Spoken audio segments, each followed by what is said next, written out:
So good morning, Claudia. Your afternoon. Good morning, good afternoon, good day. Yeah.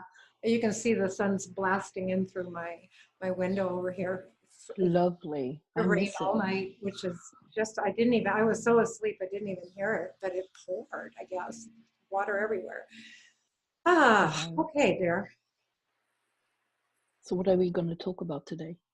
Well, I have actually I think for one of the first times, well, not really the first times, but in my own inner realizations, in my quietude, in my silence, in my listening, I was given a phrase, which is actually how Spirit does speak to me. It gives me these enigmatic phrases, and then sometimes it takes me a long time to decipher what I'm supposed to hear or learn from that. And this one is the conscientious observer and the deep mind. How did I get to that? And so this is where I want to start talking from. And I also want to underline to our listeners that what both Claudia and I and others are in process with is speaking from a place of inner gnosis. So we're not speaking from any ideology, any religion, from following anyone else. These are inner knowings, or what is known as Gnosticism or Gnostic. And it's also I'm giving this the third part of Into the Mystic, and I want to speak to that. So what is this into the mystical, into the magic, into gnosis, inner gnosis? And so I'm going to speak from my experience, and may it serve if it serves.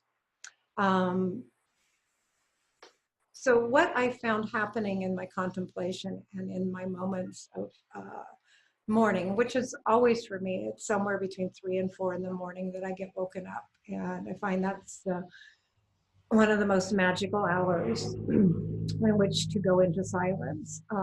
I started to realize, and I've had this happen before, that we are so propelled forward, okay? Our vision is forward and outward. So we're always looking out, and at a certain point, I think a lot of us realize that we start to see a periphery, right? So our vision starts expanding into our periphery.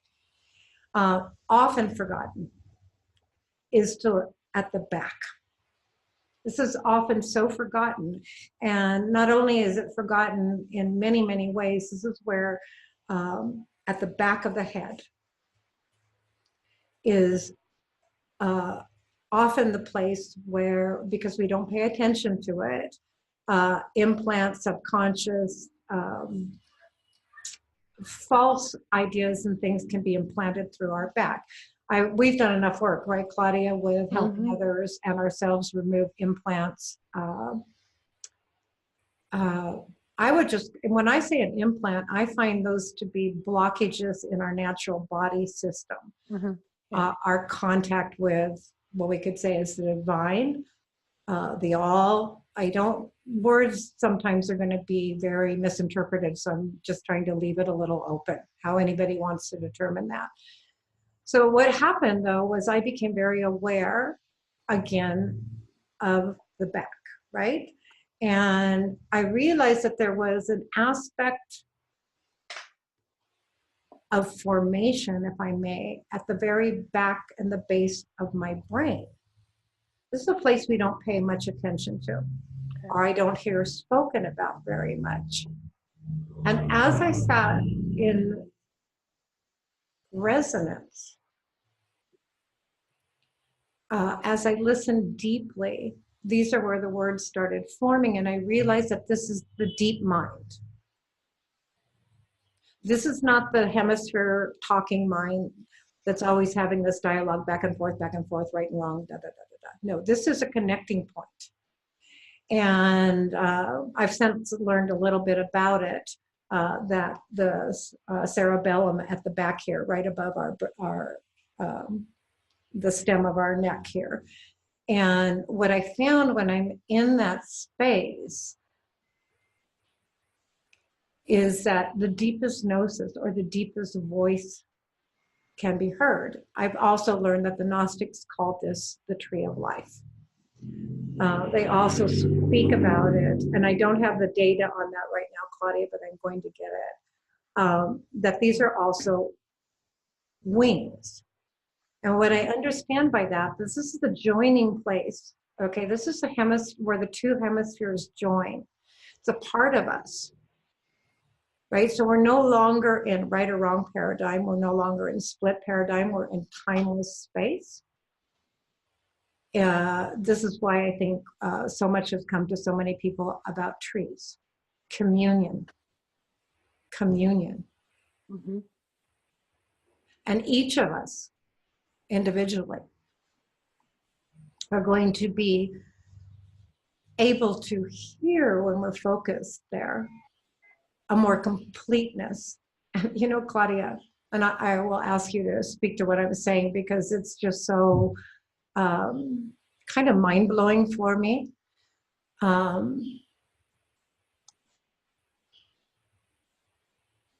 Being able to maintain one's central core or source or infinite density, right? Once one goes into the infinite, and then the words I had this morning, and it just shook me. It really shook me, and I'm still going through a bodily process with this, is that when you're in infinite space, infinite contact, infinite density, you are everywhere present instantaneously through all of time and space, and it's instantaneous. And then what came right after that, that's omnipresence. And when I heard that word reflected back to me, omnipresence, all I could think, and that's all I'm thinking right now, and I'm just putting it out there, this is our godlike being. It's omnipresence. Now, how do you access that? Where is any individual human being embodied on this planet able to be given access to a state of omnipresence? It's racking through my body right now. I'm actually trembling inside. And this is going to lead me back to the state of the conscientious observer and the deep mind. Because it's really come to me, and we know, many of us that have been delving down many rabbit holes, have been playing in many fields, have a deep knowing that this, what is happening on our earth plane right now, within our earth realms, is a warfare, if we will. I've said this before, of consciousness. Our human consciousness has been so diminished, so captured, so fed upon, so utilized to keep a reality going here that most of us do not want to participate in anymore. And so it came very slowly at first, because these things don't, sometimes they come as blinding revelations, and it takes years sometimes to process it, is that the conscientious observer that sees through the lies, that sees through the veils, that has work through their own shadows and their own deceptions and their own lies and their own desires, is a consciousness that is everywhere, equally, instantaneously present. And that will change this reality.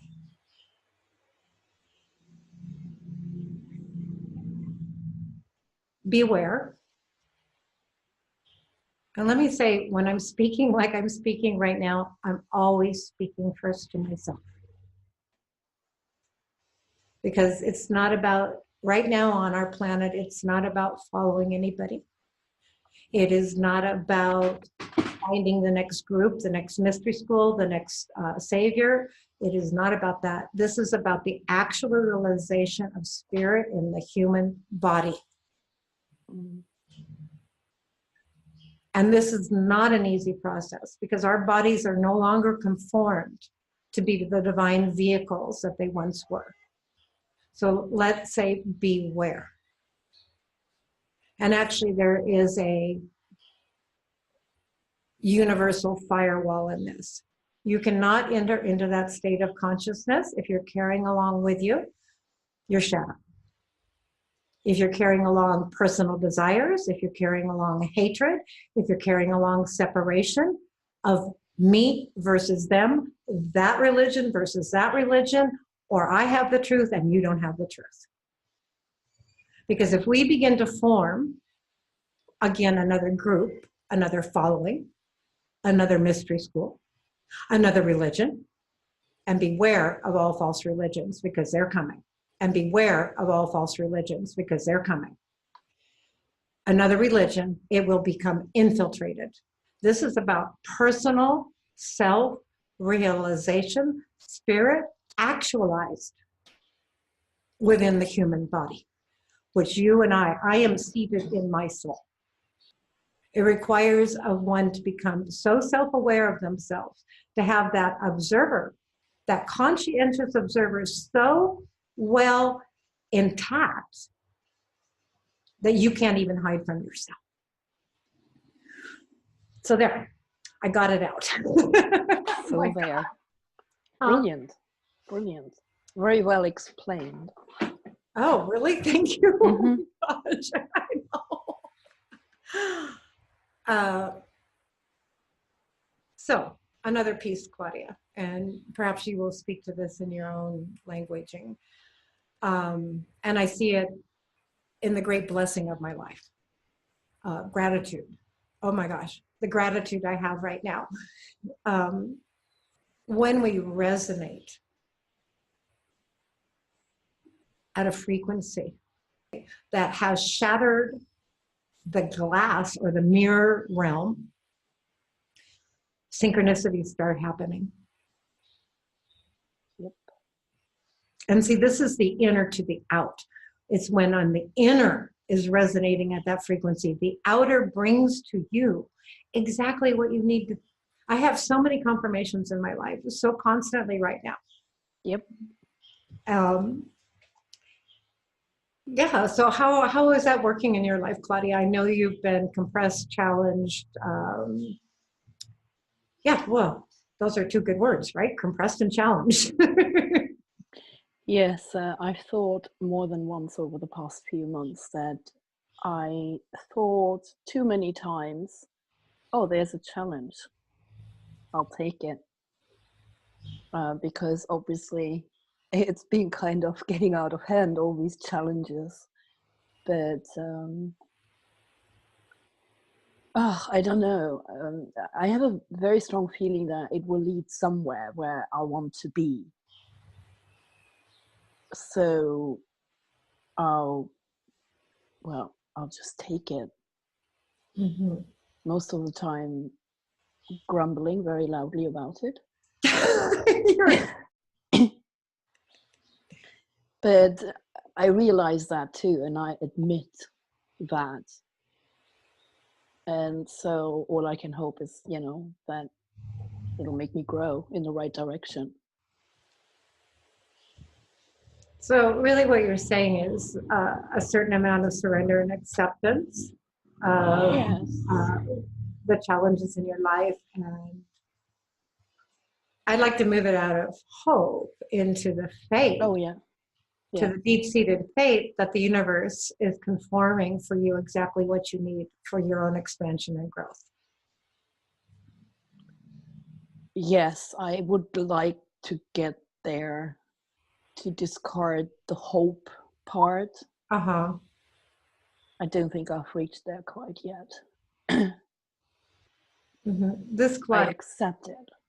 well, there, that's the acceptance and surrender. I mean, that is very much a certain a step on this journey. And what I know, what you and I both know and others know, is that when we support and uplift each other, we're supporting and uplifting a part of who we really are too. And it's been long observed, we both observed this, that by a deep friendship that's developed over many years, is that when one is going down into that dip, right? Another will be coming up and will be holding the field up. Yeah. And this brings me to another very, very essential piece on the consciousness board, if you will, right now. How do we put aside our differences so that we do create a more unified field of consciousness? And the only way, there's, well, really, one has to go through their own layers of judgment, rejection,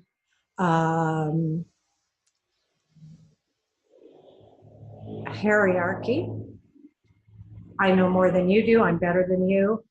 Let me show you the way. Oh yeah. In that case, go away.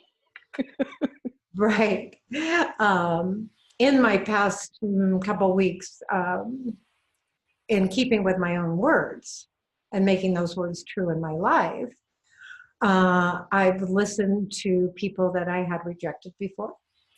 I've listened to different religious philosophies that I felt so deeply embedded with a falsehood and a manipulation.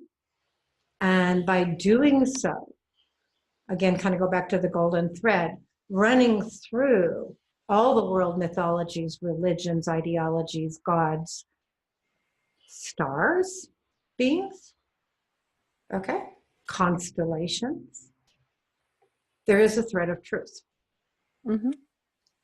And so but what I'm seeing, okay, this is something I want to speak to also, but what I'm seeing is that a being, a person, a people, may find their truth, they may find their path anywhere. Doesn't really matter. They may be a Christian, a Muslim, a Jew. They may be a starseed, a New Ager, a rebel, an introvert, an extrovert. It doesn't matter. It's what the true heart desire is. And the universe will respond through the languaging, the symbology that you as a unique seated soul need to hear. So I do take exception, if I can use that word, with anybody that even within their mix of their language says, this religion is the only way. Jesus Christ is the only way. Because by saying that, they don't really get it yet. Okay, so they're leaving out the mass of humanity that can get it, that does get it, that is walking their unique individual path of gnosis and self-realization.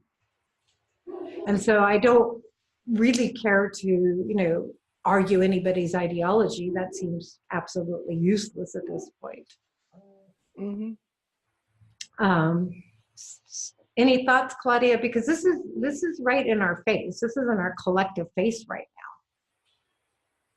This is the piece that is in our collective face. How? Yeah, it is.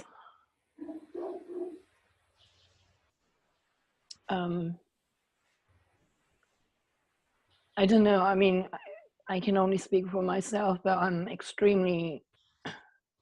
become extremely wary when, somebody talks with an authority that they shouldn't be showing just because of certain experiences or whatever, because in this particular reality, we are not one. We are so individualized, and what may take you 2 minutes to comprehend fully might take me 10 years, and vice versa. And that doesn't make you any less capable or me any less capable. It's simply that we are on different paths. And while I'm absolutely advocating sharing when it comes to experiences, for example, or pretty much anything else, I'm very, very hesitant to even listen to somebody who acts as if they are an absolute authority on any given subject. Reminds me of the medical profession, Trust me, I'm doctor. Yeah, I trust you to fucking kill me. So let's just talk about open source. Open sourcing intelligence, open sourcing information, open sourcing discoveries. And this is going to lead me to one of, the pieces that has so captured, has so locked down our human expression, which is money, ownership. And I appreciate people that open share. I actually appreciate people that have dug so deep into one subject or a variety of subjects that what they share does have a ring of certain authority. Not authority over, but inner authority. Inner authority to share something. That's a very different type of authority. And when you have authority over yourself, which is the first piece where one has to have. And when I say authority over oneself, what gives one authority over oneself? It's a question. It's a deep question. We've all gone through different manifestations of claiming that authority, which starts with our sovereignty. And the deeper aspects of sovereignty are the divinity that I am. I was created in the divine plan. That gives me authority over me, not over anybody else.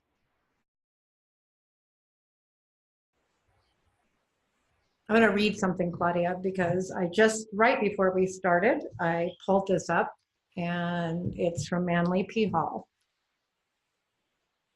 Each person must discover his or her own philosophy of life, and it is not fair or right to impose our codes upon others. It is also our responsibility, however, to share one with another such experiences as may have common value. Manly people. I know that's my inner impulse when we record these videos or when I write something. It's my own self revealing myself through whatever means, as it is given to me to do. I want to share this. And as we've spoken about before and other things, this brings great sorrow into the heart. Our expansion comes with sorrow. And there reaches a point, again, with this no longer thinking in right and wrong paradigm, two hemispheres of a brain split that are arguing with each other all the time,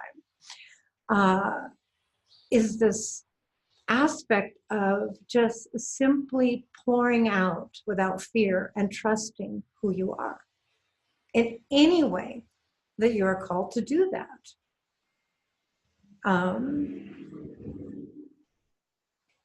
I brought up this word to you last time we spoke, Claudia, and it was courage. Mm-hmm. And you said something very beautiful.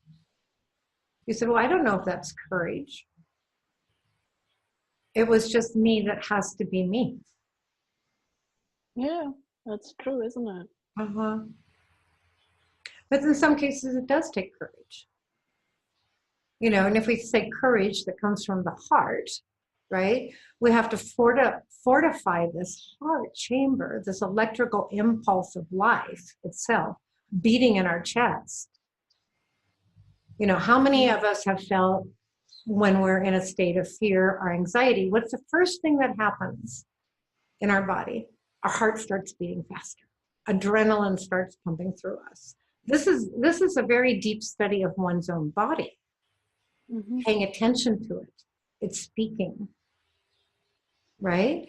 And so when we have a fear impulse, a fleeing impulse, a hiding impulse, I'm going to defend because I'm being attacked impulse, right? What can we do to steady the field? Take a deep breath for starters. Yeah. And then another one. And then another one. And then another one. Until that heart rate returns back to self. And it gives us the opportunity for a different type of perception to open up. Mm-hmm. Now, as I'm saying this, it's coming to me very clearly, Claudia, that this is going to become ever more necessary. We see, and it's happening, that all the things in the outer world, the falsely constructed matrix world, are crumbling. Mm-hmm. They're coming down. So a great mass of humanity is right now dealing with having their world bombed apart, their children starved, their houses bulldozed, their safety and their right of being wiped off the face of the earth for the time being. And those that cling, okay, to the false reality of safety, it's coming home, friends. It's coming home. Yeah. So whatever exercises you do within yourself are going to become ever more necessary to be able to hold the true light of the field, the truth of love, so that that gives a chance for that to start resonating through those cracks. And this again brings me back to the conscientious observer. The minute the conscientious observer sees through the veil, perforates it, it's actually doing so much more than we really do quite get yet. Mm-hmm. And so if you sitting at home, keyboard warrior, artist, musician, poet, mystical thinker, dreamer, think that you're not doing enough, get deeper. See what you are actually creating. And so in our imagination, right? The imagination can go anywhere we let it. It can walk in the mystical, it can move through the astral and beyond. And that's beautiful. But what are we going to actualize? That's my big question. You know, it's my question to myself. It's a question I put forward right now. It's a good one. I'm going to jump. Oh, okay.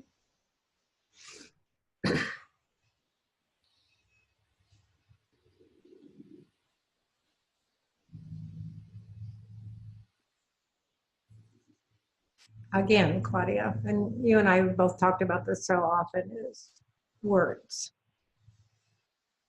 labels, definitions, contractions, contraction when we contract with a word. So in trying to describe inner vision, it's very difficult in this language to not contract. Yeah.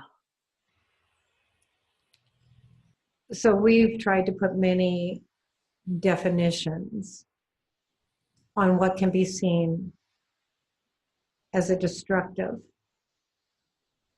Some people say evil. I've said evil. Influence through the whole of this creation right now. And how do we deal with that?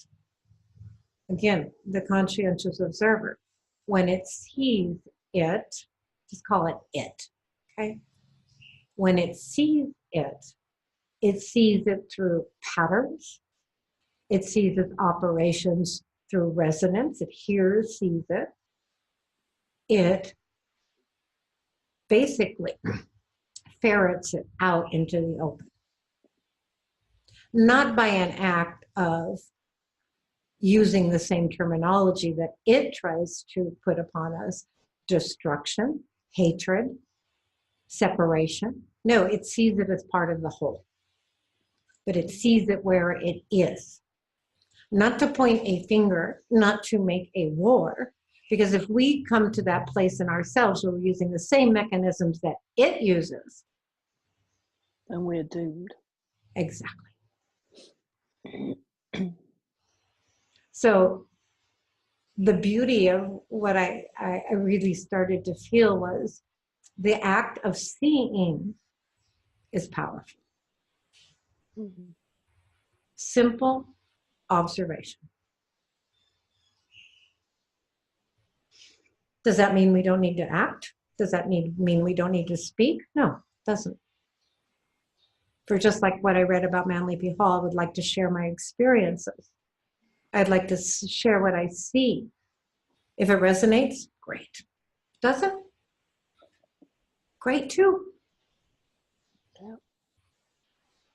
Claudia and I have been participants in experiments.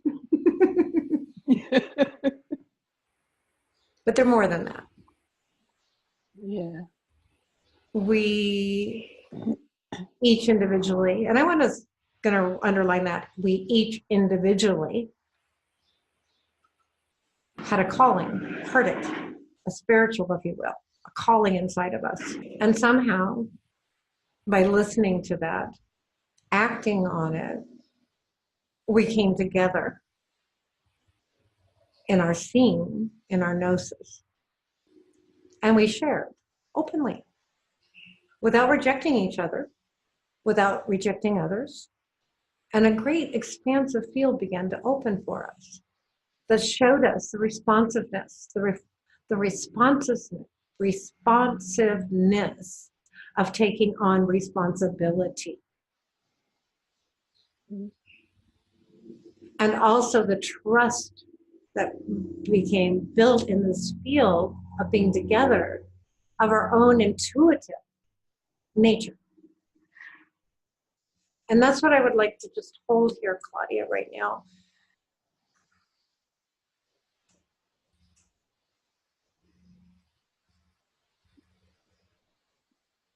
These are very subtle fields, friends. This is so deep within our realm. How easy is it for us to dismiss that quiet voice among all the noise and haste and chaos and clatter and have-tos and should-dos, all the impositions of the immoral world. Each living being, each living thing, every living thing that resides in consciousness is speaking to us all the time. It doesn't come to us in loud words. It doesn't come to us in fanfare and bands marching down the street, which I have so constantly. No, wouldn't that be convenient? It's in the quiet, silent place. Mm-hmm.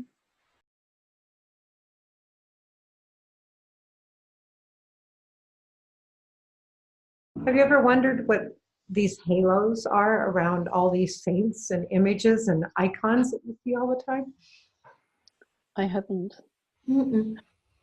It's a compass. It's a Okay. golden compass. It gives us a spherical point of view. I'm going to bring up the term metronome again, Claudia. Okay. Cadence. So it's tick, tick. It's that silent place right between. And if that is fertilized within the human body, we're outside this or that, this or that, this or that.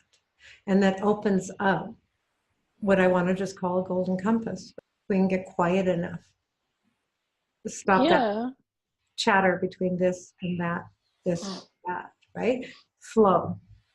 It's an alignment with, if I can use these words, the divine will or the universe or the great vast sea of creation, however you want to put it into your own terminology. So having that ability to hold that place, which is a challenge. I mean, Claudia, my God, what you've been through in your own particular life to be able to hold this. You just grab it for a second. You know how a needle swings on a compass, right? Right? It's a magnetic field. It's a magnetic field. And if you're trying to find your way, you have to let that needle come to a point, and it's always going true north. Mm-hmm. So if your inner compass, all right, if we allow it to line true north within a magnetic field, it's never going to lead us wrong. Does that make sense? I'm crazy, you know. Totally. Totally. Okay. Right? It takes focus, inner focus. And a complete state of not judging. Yeah. Oh yeah. Because brain, right brain, left brain, male, female, dark, light, all the divisions, this is a continuous back and forth argument between this or that, you know, and so it is alignment. It isn't an alignment. Yeah. And if you let that go, it's like, it's the same when you start to realize that the duality we live in, like one extreme and the other extreme, are basically two sides of the same coin. I mean, that's the same concept, really. And once you realize that it's the same and it's just two very different expressions of the same thing, it's, you know, there's no need anymore to judge anything. No. And then it's easier to focus then. You said to me yesterday about the enemy. What did I say? You'll remember. What is the enemy? Where lies the enemy? The adversary. I much prefer the adversary, actually. Mm-hmm. I think it's more descriptive. Okay. What is this adversarial force? Where is it? Look in the mirror. Exactly. If we study consciousness, if we study brain function, if we study eye function, I mean, this is all like, you know, it all lines up eventually. It all lines up eventually. So my eyes, the portals to my soul, see, right? What comes through these eyes and where is it formed? And how is that formation taking place? One starts to see, I am the world. I am forming the world. Yeah. Okay. And so at this back part of our brain, right? I almost see it like a chamber, you know, and I was thinking about like all the big elongated skulls and the masks that, you know, we once had, but I see it almost as well, it's Plato's cave, right? Mhm. It's like I'm going to see that which I am creating. I am going to see it in accordance with my own resonance and vibration. So, because when the impulse comes through the eye, okay, it doesn't come as an image into our brain. It's not like a movie playing in the back of our brain. It's an electrical impulse that we inside of ourselves are forming the picture of. That's why there's so much out there about, what is really the nature of reality. So that picture is going to be conformed to the expansiveness of mind, the deep mind, the all-knowing mind, the omnipresent mind. Yep. So if we allow those impulses, those electrical charges, if we give them enough space, love, those impulses and what we see are going to be more in accord, in harmony with the universal will. So they're not acting out of our ego, our protection, the outer enemy that's going to get us anytime. Just one way to describe it, may it serve. I don't want to go too long on this. As always, I can jump into many different streams of consciousness. Yeah, let's keep this one a bit short. Okay. I'm laughing. If we just, I have to laugh because, oh, hi, Lucy. That's Lucy, the fur. It sounded like she came dropping from the ceiling. She could have. You know how Lucifer is. Yeah. Anyways, thank you for holding the space for me, Claudia, today. I really needed that. As always. Okay, Del. All right. Beam it. Beam it out.